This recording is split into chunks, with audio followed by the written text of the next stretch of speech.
किसी की बात करना को इंग्लिश में क्या कहेंगे? आइए सीखते हैं। देखिए, एक तो होता है इंटरप्ट, लेकिन हर बार जब कोई किसी के बीच में बोल पड़ता है, तो उसको इंटरप्ट से ही आप कन्वे नहीं कर पाएंगे। खास तौर पे मान लीजिए, मैं कुछ बोलना चाह रहा हूँ और सामने वाले ने मेरी ही बात को पूरा कर दिया, मतलब मुझे बोलने का मौका नहीं दिया, लेकिन कहा वही जो मैं कहना चाह रहा था।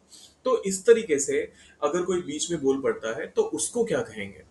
वो टेक्निकली वो तो इंटरप्शन नहीं हुआ, जहां पर आपकी बात पूरी ना होने दी गई हो, ऐसा तो हुआ नहीं। तो ऐसे में आप दूसरे फ्रेज का इस्तेमाल करते हैं जो अभी हम सीखेंगे, लेकिन शुरू करने से पहले अगर आपने अभी तक चैनल को सब्सक्राइब नहीं किया है तो आप कर दीजिए। करते हैं शुरुआत। देखिए, किसी की बात काट कर खुद बोलना, उसके लिए आप कहते हैं talk over someone. To talk over someone. Example के तौर पे, बहस के दौरान उसने लगातार मेरी बात काटी। He kept talking over me during the debate. आप चाहें तो यहाँ पर देखिए, यहाँ मैंने बहस के लिए डिबेट का इस्तेमाल किया है। अगर एक सिविल डिबेट है तो आप डिबेट का इस्तेमाल कर सकते हैं। आप चाहें तो यहाँ पर आर्ग्यूमेंट का भी इस्तेमाल कर सकते हैं, और वो भी बिल्कुल अप्रोप्रिएट कंसिडर किया जाएगा। तो ये पूरी तरह से आपका पर्सनल चॉइस होगा कि आप डिबेट का इस्तेमाल करना चाहेंगे या फिर आर्ग्यूमेंट का। एक बार फिर से, he kept talking over me during the debate. दूसरा एग्जाम्पल कहता है, कृपया किसी की बात ना काटें, उन्हें बुरी पूरी बात कहने दें।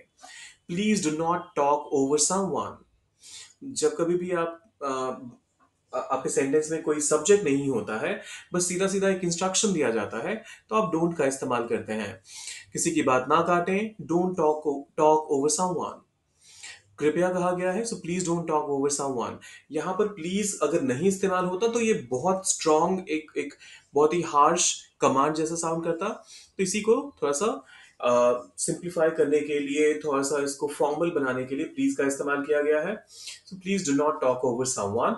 उन्हें पूरी बात कहने दें, लेट देम फिनिश।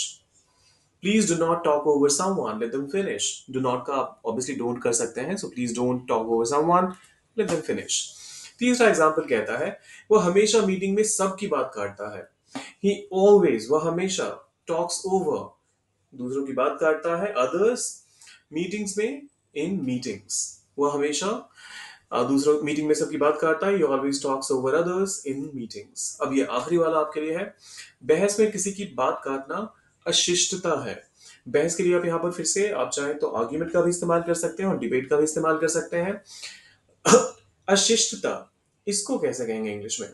देखिए, इसको डिसिप्लिन से मत जोड़िएगा। डिसिप्लिन जब आप कहते हैं तो वो हो जाता है, डिसिप्लिन को हिंदी में क्या कहते हैं? अनुशासन। अनुशासन। लेकिन अशिष्टता क्या होता है? जब आप किसी से डिसरिस्पेक्टफुली पेश आते हैं, तो यहां पर सम्मान असम्माननीय लगता है। अशिष्ट को दूसरे शब्दों में असम्माननीय कह सकते हैं आप। सो अब इसको कैसे ट्रांसलेट करेंगे?